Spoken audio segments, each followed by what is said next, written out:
Trafo distribusi itu kan dia step down voltage ya, menurunkan tegangan dari 20 kV ke 220 ya 380 untuk didistribusikan di pelanggan. But if you close your eyes. Assalamualaikum warahmatullahi wabarakatuh. Selamat pagi PLN House dimana saja kalian berada. Selamat datang di video podcast pertama PLN Siantar. Hari ini kita kedatangan tamu spesial, narasumber yang sangat berpengalaman tentang materi yang akan kita sampaikan pada pagi hari ini.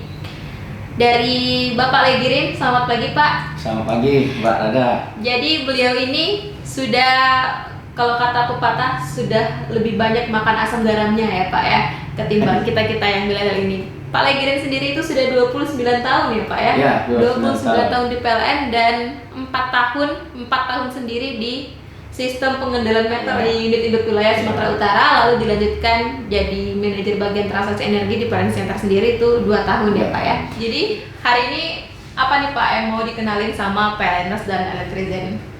Iya, tersangkut dengan knowledge ya, karena saya kan sebentar lagi ya akan pensiun. Ya mungkin saya ada bagi sedikit lah apa yang saya tahu di PLN ini. Supaya nggak hilang. Tapi kan semua rekan-rekan PLNers ini kan pada pinter-pinter. Ini sebagai pengingat saja sih sepertinya. Sejak saya nggak di manajemen lagi, saya konsen di pengukuran ya. Saya konsen di pengukuran. Kecimpungnya ya KH meter mungkin, terus current transformer, potensial transformer, trafo arus ya. Trafo arus ya Pak ya.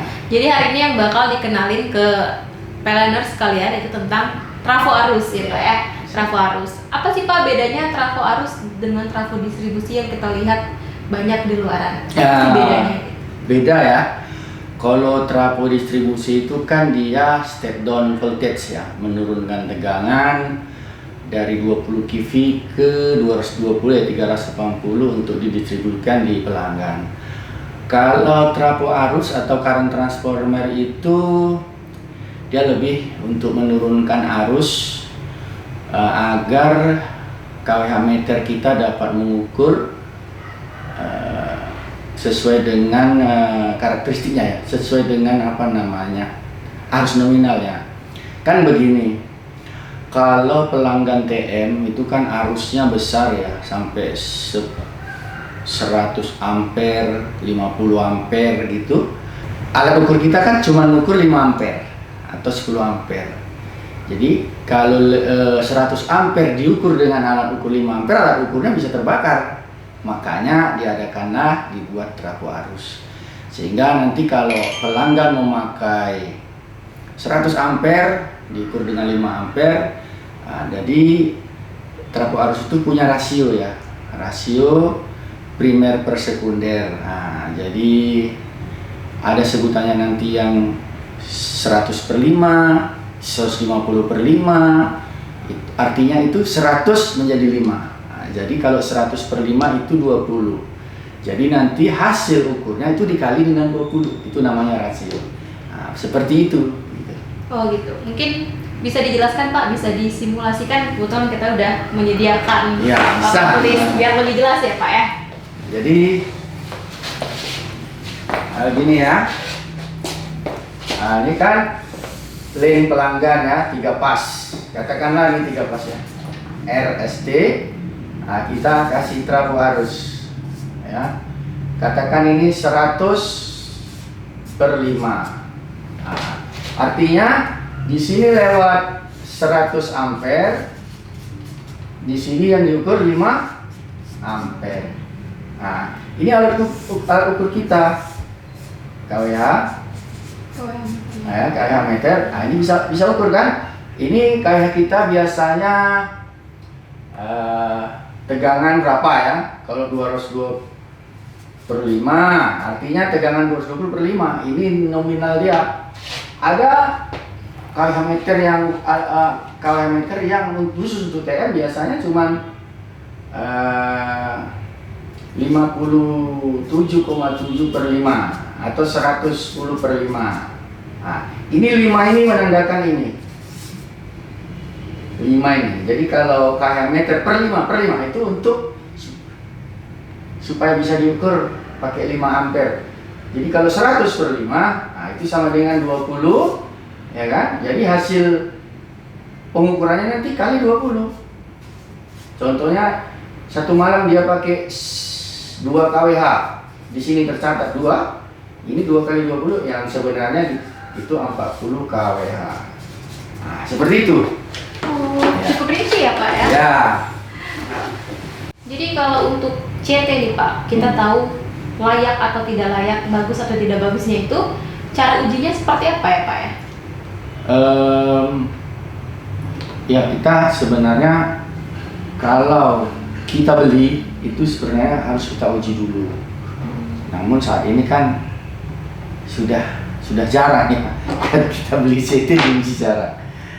Nah, tapi kalau kita memasang CT, kita pastikan itu rekan-rekan di TEL juga masih dilakukan pengujian.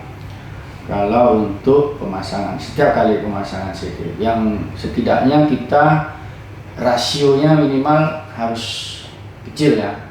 Nah, jadi cara menguji CT ini sebenarnya ada beberapa cara. Yang pertama kita dengan alat uji yang baik ya, seperti Omicron, CT Analyzer itu cukup bagus. Tapi kalau kita harus ada alat ujinya sebenarnya ya, tapi kita ini nggak ada alat uji. Jadi ini CT ya. Sebenarnya kan kita uji itu perbandingan primer dengan sekunder itu kan. Nah, itu harus dia minimal di kelasnya. CT ini punya kelas ya. Kelas CT itu pertama kelas 0 kelas 2 ya. Terus kelas 1, terus kelas 0,2, terus kelas 0,5. Semakin kecil kelasnya, ini menandakan semakin akurat, semakin dekati primer ya. Nah, jadi kalau kelas 2 ini toleransinya boleh plus minus 2%, kelas 1 plus minus 1%, kelas 0,2 plus minus 0 ini 0,2%, nah, kelas A, segitu juga 0,5 kan. Nah, ini yang paling bagus. Jadi kalau kita beli CT ataupun beli KWH meter, itu usahakan semakin kecil ininya kelasnya. Tapi ya itu juga semakin mahal harganya.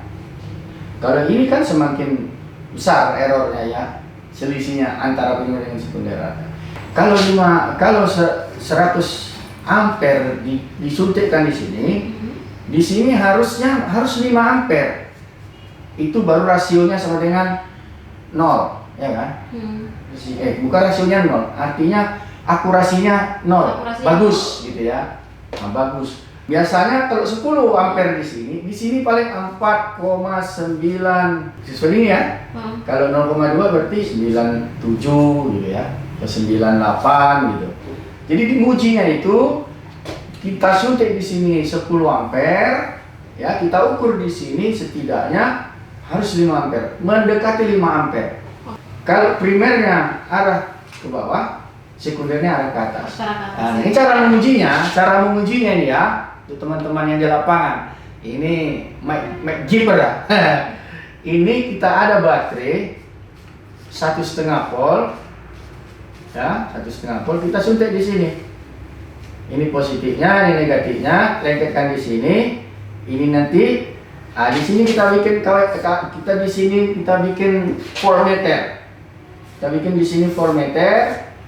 Avometer kita itu jarum. Nanti di sini kita ginikan. Ini kita ginikan.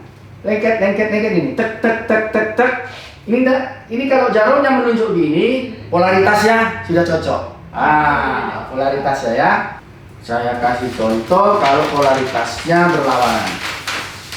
Ini ada KWH meter ya, 3 pas ya. Yang satu polaritasnya cocok. Yang ini polaritasnya cocok, yang ini polaritasnya nggak cocok.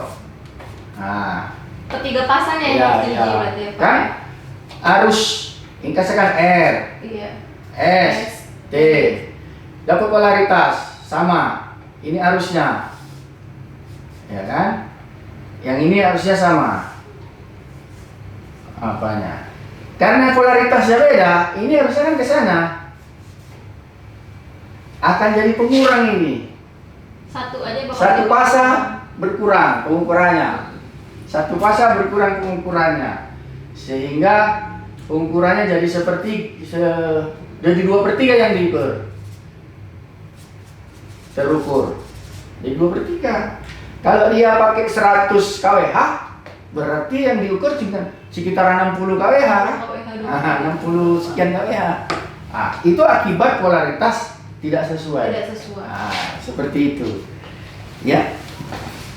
Baik, terima kasih Pak untuk penjelasan yang tentang polaritas ini. Buat teman-teman nanti mungkin kalau kejauhan bisa di zoom bagian penjelasan dari Pak Legirinnya, Iya. Pak ya. Kita harap teman-teman di rumah yang menyaksikan video podcast kalian Siantar pada pagi hari ini juga bisa dimengerti dengan baik. Saya rasa bisa karena tadi penjelasan Bapak cukup rinci dan cukup mudah dimengerti ya Pak ya.